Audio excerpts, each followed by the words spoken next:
The rumors and leaks are officially confirmed that Season 2 will be launching on February 15th. This is like a 2-week delay because if we look at the Battle Pass, that ends somewhere around the first week of February. So this got a little bit delayed. Call of Duty said, our studio teams have been making several changes based on what we have heard from our player community. Season 2 includes all new content with the return of Resurgence. It doesn't say at the start of the season, which we'll talk about right now. And then a brand new small map, which was already leaked back in December. So we kind of already have an overall layout for it. If you look for it, you'll find it, but it looks kind of like a hybrid of Fortune's Keep and Blackout in terms of the color scheme and overhead view of the map. We'll see how it ends up playing out. That'll be for Warzone 2. And then it says ranked play is also back and coming to Modern Warfare 2.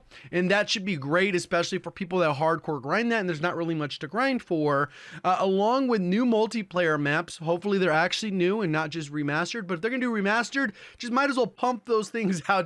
Just pump out as many as you can because you're just copying and pasting. I know it's a little more complicated than that. And then there's new modes, and then we're going to get our 3 weapons, right? You get the 2 at the start, and then you get 1 mid-season, and then they might throw in a melee weapon in there just because. We'll kind of see how that goes once we get a roadmap closer to then. And it says stay tuned for additional intel. And they said that there's going to be a blog going out next week, which will cover hopefully a lot of these details and changes. It's delayed until the 15th. That means the mid-season is actually going to be pushed out to March 22nd and the 29th. Which is kind of like that being pushed out as well. And on the leak of the map, it shows that it's going to be for Resurgence, the ground war style maps 24v24, and then we also have it for DMZ. So I think initially it might be added to multiplayer first and DMZ, and then later on it'll add in the Resurgence mechanics, because I don't think it's going to be ready, but it would be great if it was. So hopefully that doesn't mean Resurgence is pushed out to March 22nd, 29th if you're a fan of that mode. Personally, I'm a fan of that just because the matches only last like 12 minutes if you go all the way to the end versus 25 to 30 if you're going on a full Al Mazrah map. And then in terms of changes, I think will happen or hope to happen. I think a health change could be interesting. I don't think that has to happen. Obviously, you got to nerf the weapons at the top, which is like the RPK, the Fennec, a couple of the closer range options.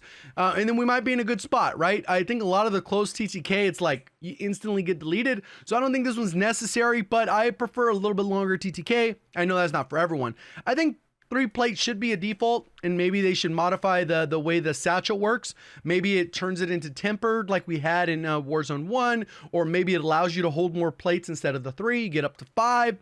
Similar to what we had in Warzone 1, but not the 5 to 8 like we had in Warzone 1. So still a little bit different, because having 2 plates versus 3, 50 health is like an extra 1 or 2 bullets less, which just makes the TTK even that much faster, which compounds with this. So I would rather have consistency in my gunfights and not RNG, because dang, where is my 3 plate? You know, I have to kill someone, pick up the 3. I don't know. It's a hassle. I think they got to put inventory caps on streaks and self-revives. I don't know what that numbers should be, but I don't think someone should have 9 self-revives, and I don't think someone should have 9 streaks. Obviously, if you go to Black Site, you end up getting a ton of streaks. Strongholds, you get streaks. All this stuff just adds up to a ton of streaks, ma'am. So I think if they cap that, then they can remove the caps from buy stations, so that if you wanted to buy precisions or multiple UAVs, you could, but you could still only hold the 1 in your inventory or the 2, and then you're not gonna be able to have 9. I think that's currently why there's a cap on streaks at the buy stations, is because of the issue with the backpacks. And then sprint wall plating, this seems like a universal one that I haven't really seen anyone complain about. Obviously, they wanted it to be a design decision where you're choosing to plate, that you have to make a tactical decision. The reality is they want you to be at a disadvantage while plating, but you're already at a disadvantage because you don't have plates.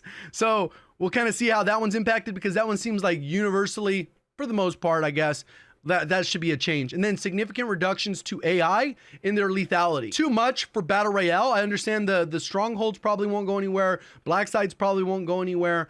But they need to be more just annoying rather than miserable to go to some of these ones. So we'll see kind of how that plays out as well. And I think they're going to make adjustments for that. So I'm looking forward to what happens next. Appreciate all the support. Thank you for watching as always. Have a great day.